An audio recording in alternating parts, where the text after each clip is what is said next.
Audiolivro elaborado por Cristiane Batista com objetivo de educação. Inscreva-se. Gratidão. Sigmund Freud. Textos breves, de 1915 a 1916. Paralelo mitológico de uma imagem obsessiva asterisco. Num paciente de cerca de 21 anos de idade, os produtos do trabalho mental inconsciente se tornavam conscientes não só como pensamentos obsessivos, mas também como imagens obsessivas. Os dois podiam aparecer juntos ou separadamente. Em determinada época, ao ver seu pai entrar no aposento, uma palavra obsessiva e uma imagem obsessiva lhe surgiam intimamente ligadas. A palavra era Vatterach, bunda do pai, e a imagem trazia o pai como a parte inferior de um corpo nu, dotado de braços e pernas, faltando a cabeça e a parte superior. Os genitais não eram mostrados, e os traços do rosto estavam desenhados no abdômen.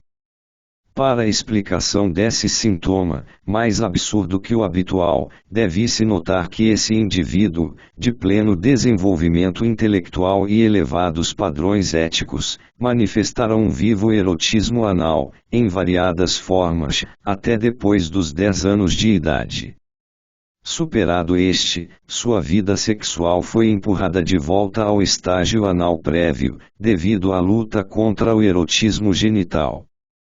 Amava e respeitava bastante o pai, e também o temia em não pouca medida. Do ponto de vista de suas elevadas exigências quanto à repressão instintual e ao ascetismo, porém, o pai lhe parecia um defensor da intemperança, da busca de fruição nas coisas materiais. Vatterach logo se revelou uma germanização maliciosa do honroso título patriarca. A imagem obsessiva é uma evidente caricatura. Lembra outras figuras, que depreciativamente substituem a pessoa inteira por um único órgão, os genitais, por exemplo, lembra fantasias inconscientes que levam à identificação dos genitais com todo o indivíduo, e também locuções jocosas como sou todo ouvidos. A colocação de traços do rosto na barriga da figura me pareceu algo estranho, inicialmente. Mas logo me lembrei de ter visto algo semelhante em caricaturas francesas. Depois o acaso me fez tomar conhecimento de uma figura antiga que corresponde inteiramente à imagem obsessiva de meu paciente. De acordo com uma lenda grega, Deméter chegou a Eleusis, em busca de sua filha sequestrada, e foi acolhida por Desaulis e sua mulher, Balbo. Tomada de profunda tristeza, porém, recusou comida e bebida. Então Balbo a fez rir, ao levantar subitamente a roupa e lhe mostrar o ventre. Uma discussão dessa anedota, que provavelmente explicaria uma cerimônia mágica não mais compreendida, acha-se no 4º volume da obra Cults, Myths and Legends, de Selamen Lenac, 1912. Ali também é mencionado que nas escavações de Prini, na Ásia Menor, encontrarão-se terracotas que representam Balbo. Elas mostram um corpo de mulher sem cabeça e sem peito, em cujo abdômen está desenhado um rosto, a saia levantada emoldura esse rosto como uma coroa de cabelos. S. Lenac, Opsit, Paris p. 117. Uma relação entre um símbolo e um sintoma asterisco. A experiência com a análise de sonhos já estabeleceu satisfatoriamente que o chapéu é um símbolo dos genitais, sobretudo dos masculinos. Mas não se pode afirmar que seja um símbolo claramente inteligível. Em fantasias e em numerosos sintomas, também a cabeça aparece como símbolo dos genitais masculinos, ou, se preferir, como algo que os representa. Mais de um analista terá observado que os seus pacientes que sofrem de obsessões manifestam, ante o castigo da decapitação, horror e indignação bem maiores do que ante qualquer outra espécie de morte, e terá tido ocasião de lhes explicar que lidam com a ideia de ser decapitado como um sucedâneo de ser castrado. Várias vezes já foram analisados e comunicados sonhos de pessoas jovens, ou acontecidos na juventude, que tinham por tema a castração, e em que se mencionava uma bola que apenas podia ser interpretada como a cabeça do pai.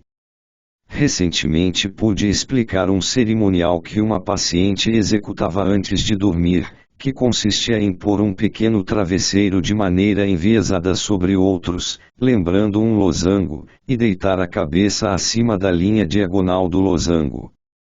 Esse tinha o significado conhecido de desenhos em muros. A cabeça representaria o membro masculino ***. Pode ser que o significado simbólico do chapéu derive do da cabeça, na medida em que seja considerado um prolongamento destacável dela. Com relação a isso, lembro-me de um sintoma dos neuróticos obsessivos, com o qual esses doentes se proporcionam contínuos tormentos. Estando na rua, espreitam incessantemente para ver se algum conhecido o sauda primeiro, tirando o chapéu, ou se parece aguardar seu cumprimento, e desistem de um bom número de relações ao descobrir que a pessoa não mais os cumprimenta ou não retribui devidamente a sua saudação. Não tem fim essas dificuldades ligadas à saudação, que eles criam conforme seu humor e as circunstâncias. E nada muda em sua conduta se lhes dizemos o que eles bem sabem que tirar o chapéu ao cumprimentar significa rebaixar-se ante a pessoa que se cumprimenta, que um grande da Espanha, por exemplo, tinha o privilégio de permanecer de cabeça coberta diante do rei, e que a sensibilidade deles em relação ao cumprimento tem o sentido, portanto, de não se mostrar menor do que a outra pessoa julga ser. O fato de sua sensibilidade resistir a um esclarecimento desses autoriza a suposição de que um motivo não tão conhecido da consciência está operando, e a origem dessa intensificação poderia muito bem ser encontrada na relação com o complexo da castração. Asterisco carta a D.R.A. Hermine von Hughelmut asterisco. O diário é uma pequena joia. Realmente, creio que até hoje ninguém pôde enxergar com tamanha clareza e veracidade os impulsos psíquicos próprios do desenvolvimento de uma garota de nosso nível social e cultural nos anos que precedem a puberdade. Como os sentimentos nascem do egoísmo infantil até alcançarem a maturidade social, como se apresentam inicialmente as relações com os pais e irmãos e depois adquirem aos poucos seriedade e intensidade afetiva, como as amizades são tecidas e abandonadas, a afeição tateando em busca dos primeiros objetos, e, sobretudo, como o segredo do sexo começa a surgir difusamente, para depois tomar plena posse da alma infantil, como essa garota é afetada pela consciência do seu secreto saber, mas gradualmente supera isso, tudo é expresso de forma tão encantadora, tão séria e natural, nessas anotações despretensiosas, que certamente despertará enorme interesse em educadores e psicólogos. Acho que é seu dever entregar esse diário ao conhecimento público. Meus leitores lhe serão gratos por isso. Asteriscos são trechos de uma carta de 27 de abril de 1915, incluídos no prefácio que Hermine von Hughelmut escreveu para a sua edição do diário mencionado na carta, Tagebucheins Augwuchsigenmadchens Diário de uma Menina, Leipzig, Viena e Zurique, Internationale Psychoanalytische Verlag, 1919. Texto traduzido de Gesammeltwerk X, p. 456.